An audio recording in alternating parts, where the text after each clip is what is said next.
बिस्मिल्लाहिर्रहमानिर्रहीम। आज हम पढ़ेंगे प्लेन कर्व का लेक्चर 4। इस लेक्चर में हम पढ़ेंगे finding equation of circle when the following informations are given. हम किसी सर्कल के इक्वेशन को कैसे फाइंड कर सकते हैं जिसके लिए हमें ये इंफॉर्मेशन गिवन हो। जैसे कि मसलन पिछले लेक्चर में हमने एक इक्वेशन उठाया, वहाँ से हमने सर्कल का सेंटर और रेडियस निकाला। आज हमें इस तरह के कंडीशंस दिए होंगे जैसे कि रेडियस और सेंटर, तो हम इक्वेशन ऑफ सर्कल कैसे फाइंड कर सकते हैं। देखिए इक्वेशन ऑफ सर्कल का तो हमें पता है कि एक स्टैंडर्ड फॉर्म है H X minus H whole square Y minus K whole square is equal to R square. ये हम कब यूज़ करेंगे? जब कौन सी इंफॉर्मेशन गिवन हो।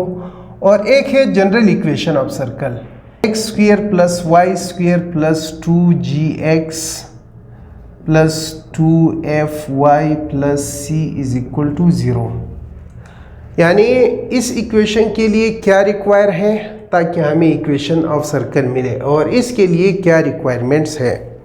तो हमें इंफॉर्मेशन वो कैसे दे सकता है? वो हमें इस तरह दे सकता है कि अगर किसी सर्कल का रेडियस और सेंटर दिए हो, मसलन ये एक सर्कल है, इसका हमें उन्होंने एच के सेंटर और इसका रेडियस दिया है, तो हम कैसे इक्वेशन ऑफ सर्कल निकाल सकते हैं।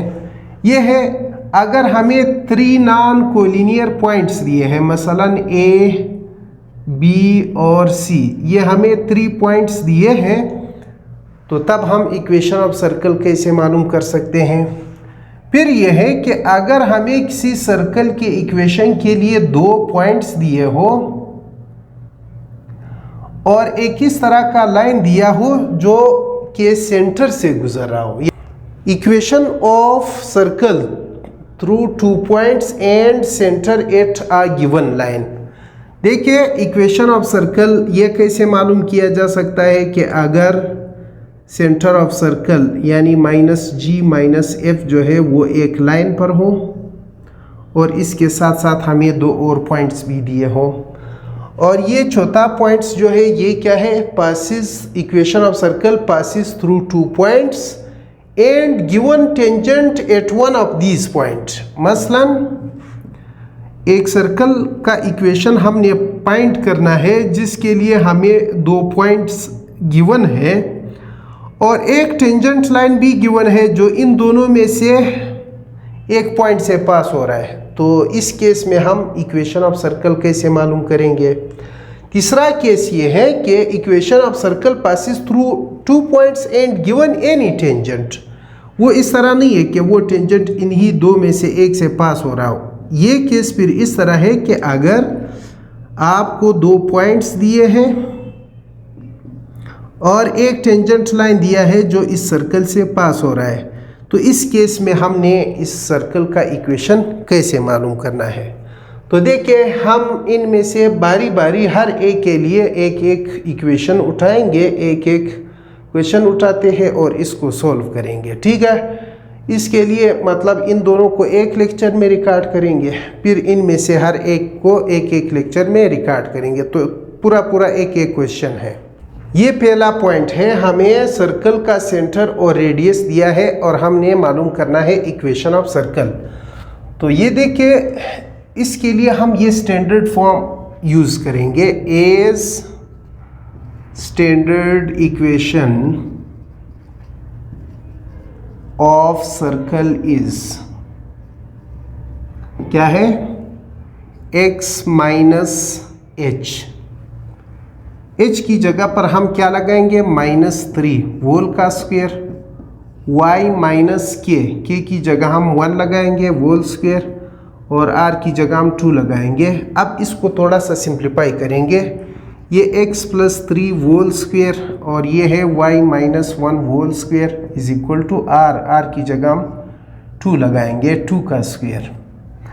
तो यहाँ पर इसको एक्सपेंड करते हैं, x square plus 2x into 3 plus 3 का स्क्वायर, यहाँ पर वाई स्क्वायर प्लस बल्कि माइनस, ये माइनस होल स्क्वायर का फार्मूला है, 1 + 1 का स्क्वायर इज इक्वल टू 4। यह हमें मिलेगा x square plus 6x plus 9 प्लस y square minus 2y plus 1।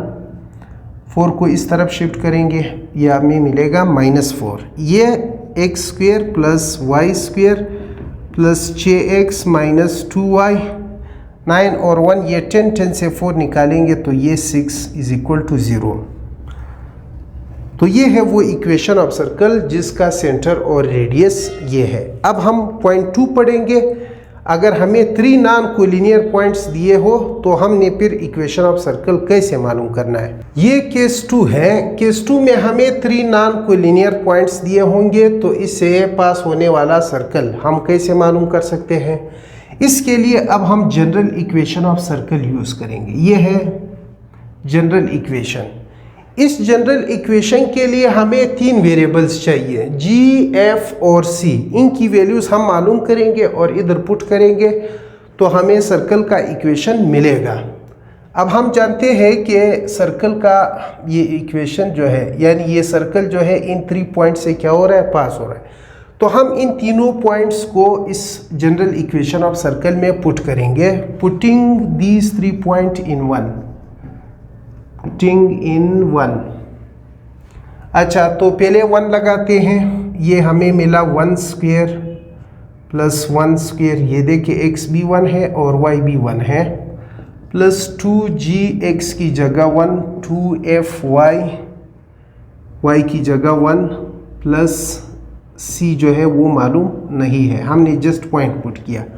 तो ये हमें इक्वेशन मिला 2g प्लस 2f, और इन सब को हम जमा करेंगे तो ये हमें मिलेगा प्लस c, और 2 को इस तरफ शिफ्ट करेंगे, ये हमें मिलेगा -2।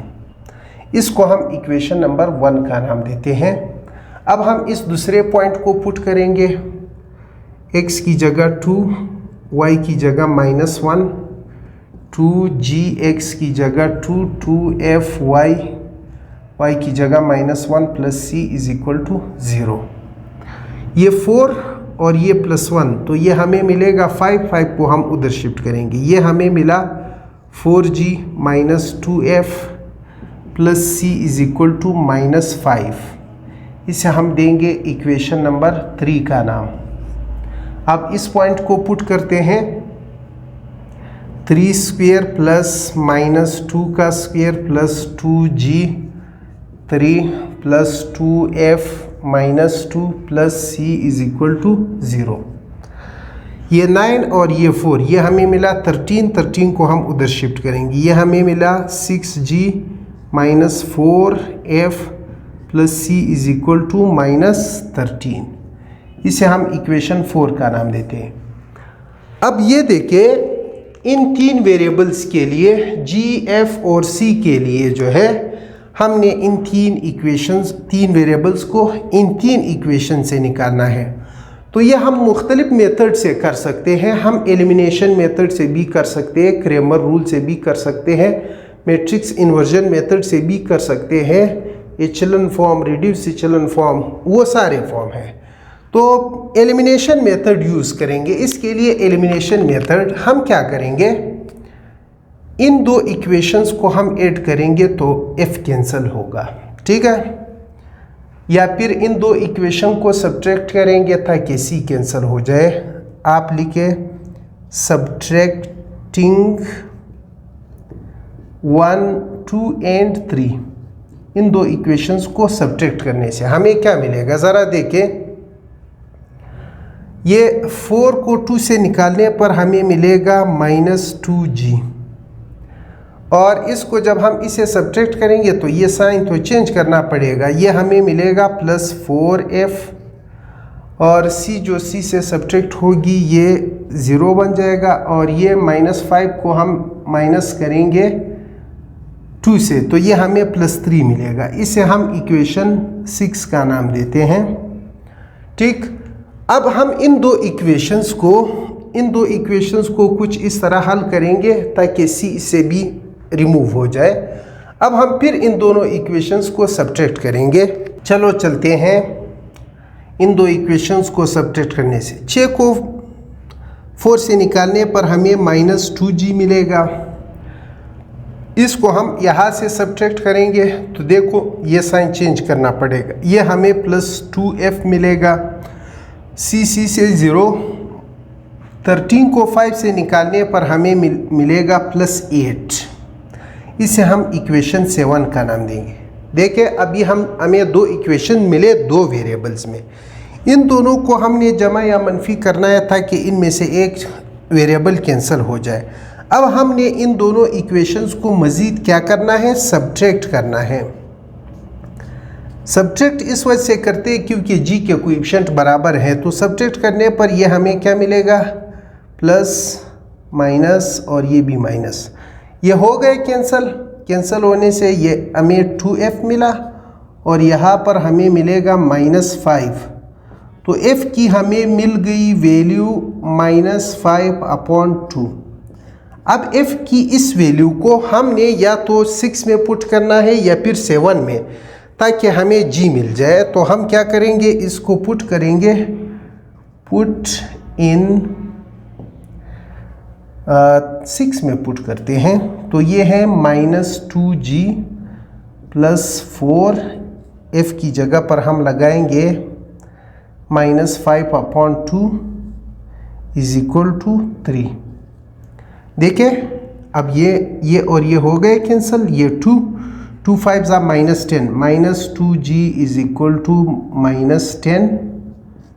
-10 = 3। इसे उधर शिफ्ट करेंगे तो +10 और 13, g = ये उधर चला जाता है तो +13 और 2 को यहाँ डिवाइड करेंगे तो g हमें जो मिला वो क्या है, -13/2। अब c की वैल्यू मालूम करने के लिए इन दोनों वैल्यूज़ को हमने या तो 2 में या 3 में या 4 में पुट करना है, जो इजी हो हम उधर पुट करेंगे। हम इक्वेशन 2 में पुट करेंगे, put f and g in equation 2।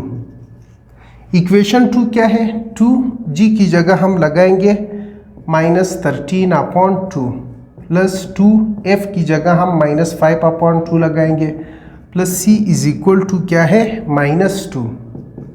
तो ये देखिए ये कैंसिल, ये -13 -5 + c = -2। इन दोनों को ऐड करने से हमें -18 को हम उधर शिफ्ट करेंगे तो c = -2 + 18 और c = हमें मिला 16।